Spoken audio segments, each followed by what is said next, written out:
আজকে তোমাদেরকে একটা গরু স্টোরি শেয়ার করি।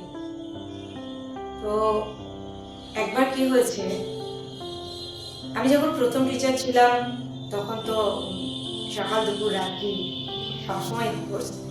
এখন অনেক টিচার হয়ে গেছি আমরা, তো ওরা হওয়াতে আমার একটু সুবিধা হচ্ছে। তো কখনো কখনো আমি অন্য অন্য কাজে তো মন দিতে পারি, আর ওরা সবাই মিলে ক্লাস নেয়। তো আমাদের একটা টিচার টিম আছে, ভীষণ এনার্জেটিক আর ভীষণ ওরা অ্যাক্টিভ, প্রচুর কাজ করে, ওরা গ্রামে গ্রামে গিয়ে প্রচুর সেবা করে। তো তখন আমি একাই টিচার ছিলাম, তো ভলেন্টিয়ার অনেক সবাই ছিল। তো এক বড় বিজনেসম্যান, কাপড়ের বিজনেসম্যান, তো ওর মহাজন আমাদের সবাইকে নিমন্ত্রণ করেছিল। ওর বাড়িতে ওই দোকানেরই পারপাসে কিছু প্রোগ্রাম ছিল আর কি। তো আমরা যেখানেই যেতাম বা যেখানে যাই আমরা সৎসঙ্গ করি। তো আমার সঙ্গে 15 জন মতো ছিল, তাদের মধ্যে এখন অনেক সবাই টিচার।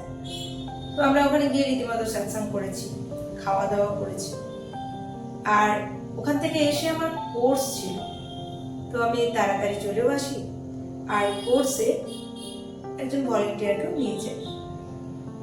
তো কোর্স নিতে নিতে দেখছি আমার কিরকম একটা ভমিটিং লাগছে, কিরকম একটা অসুস্থ ভাব লাগছে, পেটে মোচড় দিচ্ছে।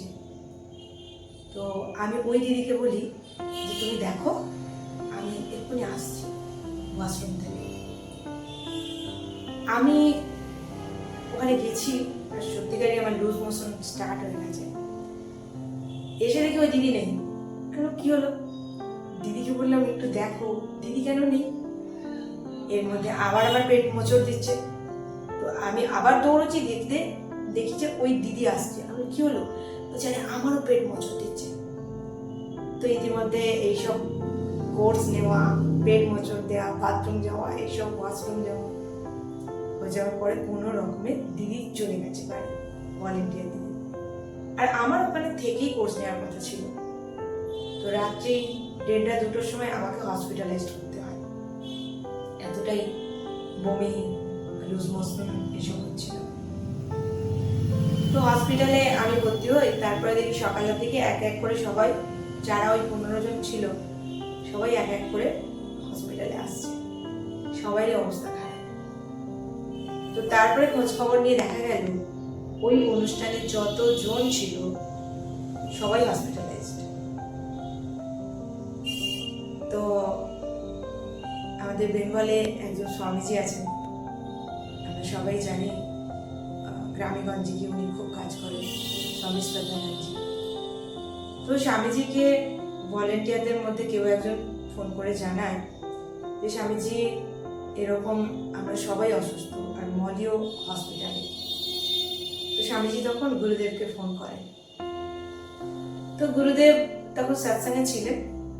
তো তারপরে সৎসঙ্গ থেকে বেরিয়ে গুরুদেব স্বামীজিকে ফোন করেন, স্বামীজি পুরো ঘটনা বলেন। তো গুরুদেব জিজ্ঞাসা করেন যে ওই প্রোগ্রামে গিয়ে ওরা কি কি করেছিল। স্বামীজিকে আমরা সব বলেছিলাম, আমি তো বলার ক্ষমতা ছিল না, মানে যে ভলেন্টিয়ার বলেছিল। তো গুরুদেবকে স্বামীজি বলেন যে ওরা সবাই গিয়ে ওখানে সৎসঙ্গ করেছিল।